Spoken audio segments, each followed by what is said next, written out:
নির্বাচনী প্রচারণায় আমাদের অন্যতম একটি ওয়াদা ছিল যে নির্বাচন পূর্ববর্তী আমরা যেভাবে জনগণের কাছে গিয়েছি, তাদের দরজায় দরজায় গিয়েছি, রাস্তায় রাস্তায় গিয়েছি, ঘরে ঘরে গিয়েছি, নির্বাচনের পরবর্তীতেও জনগণের কাতারে আমাদেরকে সেভাবে পাবেন এবং সেই ওয়াদার বাস্তবায়নের জন্য আমরা এসেছি এবং আপনাদের সকল প্রয়োজনে আমরা আপনাদের পাশে থাকবো ইনশাআল্লাহ। অন্তত দুঃখের সাথে বলতে হয় যে 54 বছরে যদি আমরা যত ধরনের বৈষম্য এবং যত ধরনের নিষ্পেষণের শিকার যদি কোনো একটি ধর্মগোষ্ঠীকে বলতে হয়, তাহলে দুঃখের সাথে স্বীকার করতেই হবে এটা হয়ে আসছে আমাদের সনাতন ধর্মবন্ধী ভাই বোনদের উপর। বেশিরভাগ সময় আমরা দেখেছি রাজনৈতিক ক্ষমতাধর ব্যক্তিরাই এই ধরনের কাজ বেশি করে থাকে। আমরা ওয়াদা করে যাচ্ছি, আমি এবং আমার সহকর্মী ভাই ও বোনদের পক্ষ থেকে আমরা এই ওয়াদা আপনাদের করে গেলাম। আমাদের পক্ষ থেকে আপনাদের যে কোনো প্রয়োজনে, আপনাদের যদি কেউ কোনো রকম অসুবিধা করে, আপনাদের যদি কেউ ভয়ভীতি প্রদর্শন করে, আমরা আপনাদের পাশে সেভাবে দাঁড়াবো যেভাবে আমার নিজের পরিবারের পাশে আমি দাঁড়িয়ে থাকি সবসময়।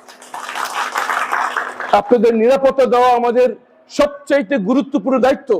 বরং আমি মনে করি আমরা কি এই দায়িত্ব পালনে সফল নাকি বিফল এটা নির্ভর করবে আমাদের এই অত্র এলাকায় আমাদের সনাতন ধর্মাবলম্বী এবং সংখ্যালঘু ভাই বোনেরা কি নিরাপদ বোধ করছে কিনা, তারা নির্বিঘ্নে তাদের ধর্মচর্চা করতে পারছে কিনা, তাদের কর্ম ব্যবসা বাণিজ্য শিক্ষা সব কাজ অবাধে করতে পারছে কিনা, সেটা হচ্ছে আমাদের সফলের মানদণ্ড। এবং এইখানে আমি শুধু আপনাদেরকে অনুরোধ করব যে আপনারা আমাদেরকে সময় মতো আমাদেরকে যোগাযোগ করবেন, কোনো প্রয়োজন আমাদের জানাবেন, আমাদের সর্বাত্মক সহযোগিতা আমরা ওয়াদা করে যাচ্ছি ইনশাআল্লাহ। আপনাদের এই মন্দিরের পাশে একটি ফাঁকা মাঠ রয়েছে।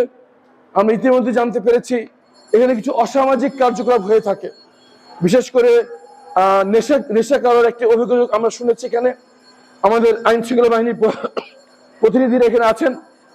আমরা নির্দ্বিধায় বলতে চাই, সামাজিক যেসব ব্যাধি আমরা অতীতে দেখে আসছি, চাঁদাবাজি, মাদক, এগুলোর সাথে অতীতে আমরা দেখেছি নির্বাচনী প্রতিনিধিদের লোকজনদের সম্পৃক্ত ছিল। আমি আপনাদেরকে সাক্ষী রেখে বলে যাচ্ছি, কোন ধরনের চাঁদাবাজির সাথে আমি এবং আমার দলীয় সহকর্মীরা সম্পৃক্ত নই এবং আমরা কাউকে এখানে চাঁদাবাজি করতে দেব না। কোন ধরনের মাদক চক্র, মাদক সেবন, মাদক বিতরণের সাথে আমি এবং আমার সহকর্মীরা কেউ সম্পৃক্ত নই এবং আপনাদের সাথে নিয়ে একটি সামাজিক আন্দোলন করে স্থানীয় প্রশাসক এবং আইন শৃঙ্খলা বাহিনীকে সাথে নিয়ে আমরা ঢাকা 14কে মাদক মুক্ত করে ছাড়বো ইনশাআল্লাহ। এই ঢাকা 14 অধিকাংশ বসবাসকারী হচ্ছে মধ্যবিত্ত, যারা এই স্বপ্ন নিয়ে বড় হয় যে আমি কষ্ট করি, আমার সন্তানরা লেখাপড়া করে বড় হোক, ভালো মানুষ হোক। এই স্বপ্নকে গিলে খাচ্ছে এই মাদক নামক দানবটি। এই মাদক প্রকাশ্যে বিক্রি হচ্ছে। একটি স্কুলের বাচ্চাও জানে কোথায় গেলে ইয়াবা পাওয়া যায়, কোথায় গেলে গাঁজা পাওয়া যায়, কোথায় পেলে ক্যান্ডি পাওয়া যায়, ড্যান্ডি পাওয়া যায়। এবং এই এত প্রকাশ্যে হতে পারছে কারণ এদের পিছনে রাজনৈতিক শক্তি ছিল।